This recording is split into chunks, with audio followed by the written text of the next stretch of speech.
السلام علیکم ورحمۃ اللہ وبرکاتہ۔ معزز سامعین، آج ہمارا سبق نمبر 25 ہے اور آج ہم اللہ تعالیٰ سے اولاد مانگنے کی 3 دعاؤں کا ذکر کرنے والے ہیں۔ یہ دعائیں فرض نماز کے بعد بھی مانگیں، نوافل کے سجدہ میں بھی مانگ سکتے ہیں۔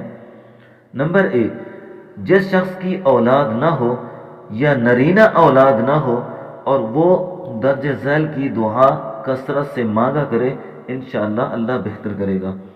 نمبر 1، ربی لا تذرنی فردا وانت خیر الوارثین۔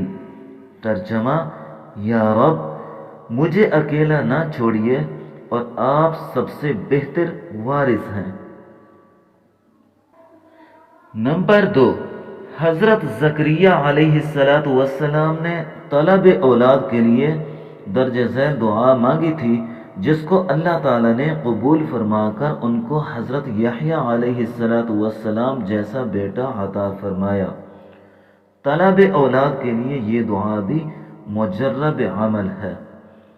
رب هب لی من لدنک ذریۃ طیبہ انک سمیع الدعاء۔ ترجمہ، یا رب مجھے خاص اپنے پاس سے پاکیزہ اولاد عطا فرما دے، بے شک تو دعا کا سننے والا ہے۔ نمبر 3، مندرجہ ذیل دعا حضرت ابراہیم علیہ السلام کی ہے، جو انہوں نے اولاد کے لیے طلب کی تھی۔ اللہ تعالیٰ نے دعا قبول فرمائی اور حضرت اسماعیل علیہ السلام پیدا ہوئے۔ اولاد صالح کی طلب کے لیے یہ دعا بھی مجرب ہے۔ رب هب لی من الصالحین۔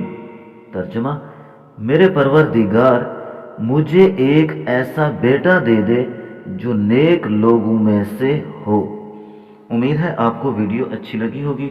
اگر اچھی لگی ہے تو اسے لائک بھی کریں اور دوستوں سے شیئر بھی کریں، اور جاتے جاتے ہمارے چینل ضرور سبسکرائب کریں۔